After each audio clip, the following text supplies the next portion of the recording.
the perspective of outside travelers and visitors, Zimbabwe is a rather appealing country with its natural beauty and astonishing landscapes. However, as we speak today, Zimbabwe is riddled with crime and political instability, a deteriorating country with no real signs of slowing down. To understand how Zimbabwe has come to this place today, we must first analyze the history of Africa. Starting from the 1880s, European powers rushed to Africa, using their advanced technology for imperial conquest. Once the scramble for Africa was over, most of the African countries were left impoverished with their natural resources stolen and lacking any proper government structure. One of these countries was Zimbabwe, which was named Southern Rhodesia after the British South Africa Company colonized it in 1923. Rhodesia followed a settler colony style of rule, perpetuating the loss of culture amongst the indigenous people, while severe racial segregation was endorsed by the British. After decades of colonization and a civil war between the white settlers and supporters of the African independence movement, Zimbabwe was finally liberated after Robert Mugabe won a decisive role to become the first prime minister of liberated Zimbabwe. After multiple revised drafts were made, Zimbabwe approved its new constitution on May 9, 2013. The point of this constitution was to ensure basic human rights to Zimbabweans while also keeping the power of the government in check. However, in the past decade, the government and especially the ruling party ZANU-PF have made clear violations against it.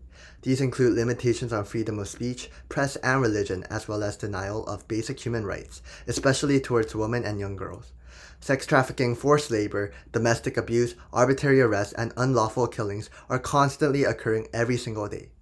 Let's go to Zimbabwe right now and hear what NGOs have to say about the current situation. Dewa Mavinga, a senior researcher at Human Rights Watch, claims that freedom of expression and media as well as women's rights have all been a clear issue in Zimbabwe even until now. Some of the perpetrators of the abuses are soldiers themselves.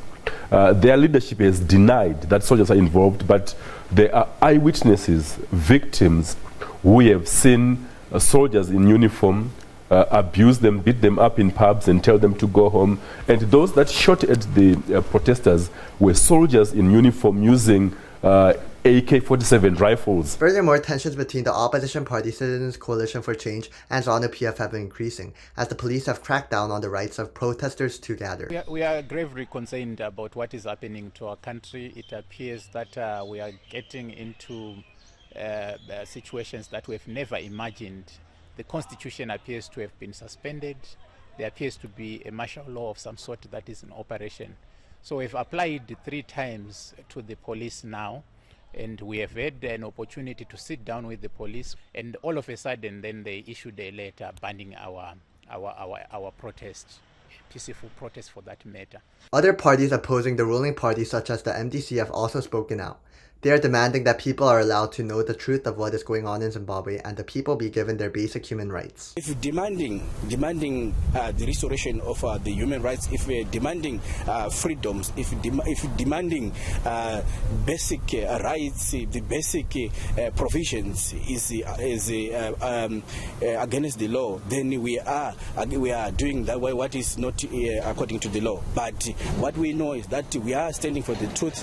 The people who are being arrested are demanding what is rightfully theirs. So what is happening is that the regime is on the panic mode, is on the pre-election panic mode, and it is afraid of the people. Furthermore, right after the election was held in 2018, there were members of the ruling party ZANU-PF that became violent by shutting down protesters.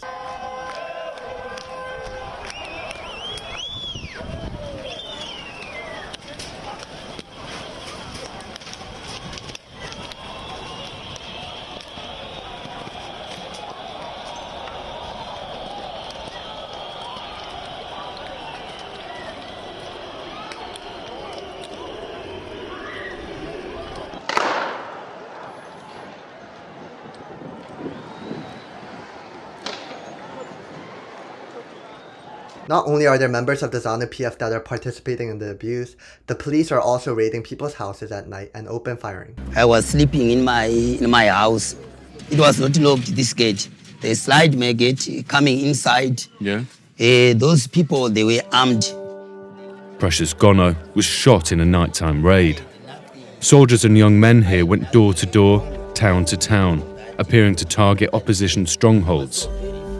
So that's a bullet hole there? Yes, that's the bullet. It started to swerve each direction Women are often sexually assaulted by police members and they are forced to keep quiet. People are shouting, soldiers, soldiers. I heard the door kicked. When I want to shout, they slapped me. Both of them, they are two soldiers. After that, they said, you have to have sex with me. Then I said, no. They slapped me again. I was scared and there was no way to go. Then I removed my clothes. Although all of this is evidence of how the government is flawed, neither the president nor anyone in the government admits that they were in the wrong. What happened in the last 2 weeks, to say the truth, is tragic and very regrettable. And it should never happen again. The violent actions of the government is not the only indicator of Zimbabwe's poor state of democracy. The disastrous economy of Zimbabwe also expresses the government's ineptitude as hyperinflation continues in Zimbabwe. From 1991 to 2008, due to monetary policy mismanagement by Zimbabwe's president Robert Mugabe and his government, vast sums of the Zimbabwean dollars were printed. The repercussions were devastating as, in November 2008, the estimated inflation rate peaked at 79,600,000,000%. Although the government reintroduced the US dollar into the Zimbabwean currency in 2009, bringing down the inflation rates, recently, with the war in Ukraine, inflation has influenced multiple countries, including Zimbabwe, as global commodity prices continue to increase. With inflation continuing in Zimbabwe, Zimbabweans continue to struggle with the increasing cost of living and become discontent with the government's actions.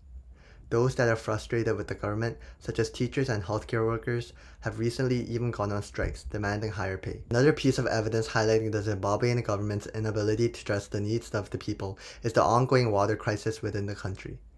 In 2021, it was reported that hundreds of thousands of residents in Zimbabwe's capital were unable to have access to clean water due to a deadly cholera outbreak. The main factor to the water crisis seems to be the incompetence of the government, as corruption in the government and poor maintenance of the water infrastructures significantly add onto the droughts and cholera outbreak. Unfortunately, according to the Council on Foreign Relations, triple digits inflation shows no signs of stopping as the economy continues to struggle amidst the COVID-19 pandemic. Young Zimbabweans have to face high unemployment rates or move out of Zimbabwe into other countries to find jobs. NGOs and other human rights organizations are being harassed by the government with no mercy. Additionally, although foreign aid from the EU and other countries have helped Zimbabwe persist and barely survive, these aids are also dwindling and decreasing according to the Carnegie Endowment for International Peace. Overall, the future of Zimbabwe seems extremely dark as they are on the brink of collapse. However, Zimbabwe's state of democracy does not remain hopeless. Although political opposition has been oppressed and continues to be restricted, Nelson Chamisa, a prominent opposition leader, remains a spark of hope. Let's go and vote Triple C. Let's vote for gold. Let's vote for wealth. Let's vote for change. The next general election will be held in 2023. There are already opposition movements forming in hopes of taking down the current government. The Citizens Coalition for Change, led by Nelson Chamisa, has already made great strides not only for women's rights but also basic human rights in Zimbabwe. However, the question remains, what will be the next steps to achieve democracy in Zimbabwe? How will democracy be ensured so that no more human rights abuses occur? Thanks for tuning in.